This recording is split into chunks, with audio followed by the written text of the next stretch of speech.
Okay, so on this project that we're working on, what we're going to do is remove the old leather. We're going to see about saving the leather, because what we're going to be doing is making the steering wheel thicker, either adding new leather with padding or padding under this leather. So we're going to open it up and see what we got to deal with.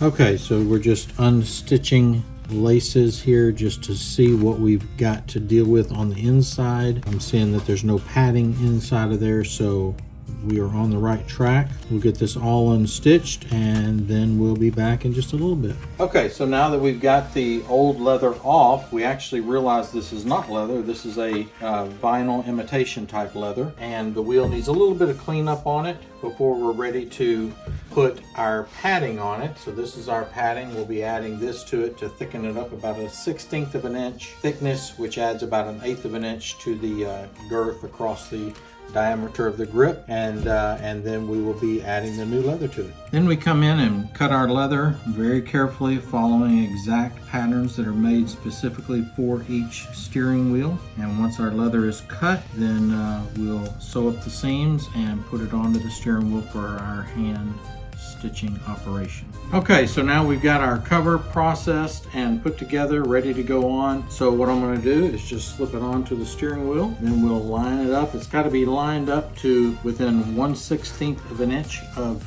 perfect, or it won't be sewable, and then we'll stitch it up. All right, so then we just are finishing kind of the stitching process. This is our baseball stitch. We do about 5 or 6 different stitch patterns, puts the finishing touch on the wheel. Okay, so now we're all done with this Plymouth Barracuda steering wheel. We've gone in, removed the old leather, cleaned up the steering wheel. It was actually a vinyl steering wheel before. We put new Corvette leather on it, is what we used on this. Seam on the bottom, made sure all the seams lined up perfectly, made sure that the sew seams and the stitches were all done perfectly, back to factory new, and now this one is ready to ship out.